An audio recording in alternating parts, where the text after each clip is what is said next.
I know it is an unpopular opinion, but despite her mistreatment of Michael Ilsami, I believe 90 Day Fiancé star Angela Deem has saved the franchise. Angela from Georgia had already tasted what reality TV is by signing up for Maury with her daughter Scotty Deem.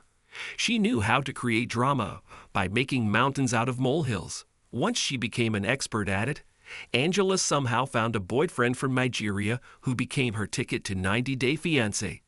I'm sure Angela wanted to be on the show since its 2014 premiere. Angela may have desperately wanted a foreign boyfriend and knew her luck was going to change when she met Michael 3 years later.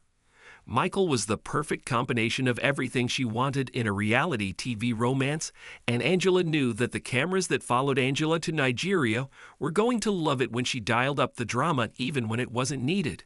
Angela has been referring to herself as the queen of reality TV in her recent social media posts. Here's why I think she's right. Angela's drama kept fans wanting more. Angela is a lethal entertainment package. Angela became popular after her 90 Day Fiancé, before the 90 Days debut quickly. To me personally, she was never really a likable character because of her creepy attraction towards a man who was 20 years younger than her, but I always wanted to know what her next move was. I wished to see if Angela, who was flying out of her country for the first time ever to go to Nigeria, despite calling the country the scamming capital of the world, would get catfished by Michael. However, Michael turned out to be real, and the romance lasted for 7 years. Angela's absurd behavior on the show raised eyebrows, but her loud mouth and unpredictable nature gave the show several cliffhangers that kept me coming back for more. I watched as Michael pushed Angela's buttons to get a reaction out of her. I could see in her eyes that her love for Michael was real.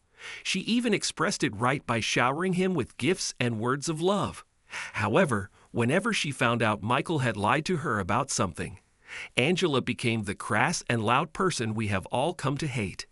It was something about Angela being with Michael that turned her into a monster.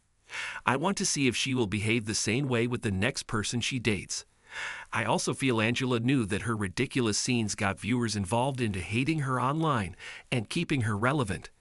I strongly believe Angela dialed up the drama and screamed more and more to entertain them. She didn't mind if it gave her a bad name.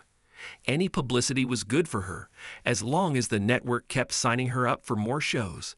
Angela's lines on the show are still quotable.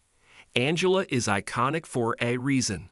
One cannot really think of 90 Day Fiancé's most iconic cast members and not think of Angela, however hard they might try. One of the main reasons for that is the many iconic lines that Angela muttered on the show. They came from her heart. They're what defined Angela, the queen of reality TV. On the top of my head, I can think of "I can tote it," which is what Angela said she wanted an egg from her daughter to get pregnant. Another favorite of mine is "Obey what? Obey who?" from her wedding day. Angela is getting attention despite firing rumors. Everyone wants to know if Angela has finally been fired. Angela spoiled her entire 90 Day Fiancé, happily ever after. Season 8 storyline weeks in advance when she revealed Michael was missing. Angela ended up telling fans that Michael was in the US. The biggest thing about Michael and Angela's 90 Day Fiancé relationship was his American visa, and his disappearance made Angela reveal what fans like me had wanted to hear for years. Since Angela did this, it led to rumors of her getting fired for breaking the NDA. Interestingly, even fans who wanted her to be removed from the show kept tuning in week after week to find out if the rumors were true. Angela not being seen in the first 10 episodes gave her critics hope, but it seems Angela's storyline was just cut short because there wasn't much to it after she spoiled that Michael came to the US still. Everything Angela does on social media still makes it to the headlines, especially her digs at Michael on her Instagram stories. Angela's meet and greets prove how popular she is.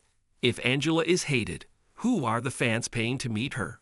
Angela has been making a living by doing fan meets these days. The 90 Day Fiancé star often flies to Canada to see her fans and spends time with them there singing and dancing and making new friends. What surprises me is how Angela manages to pull such huge crowds if she is so hated.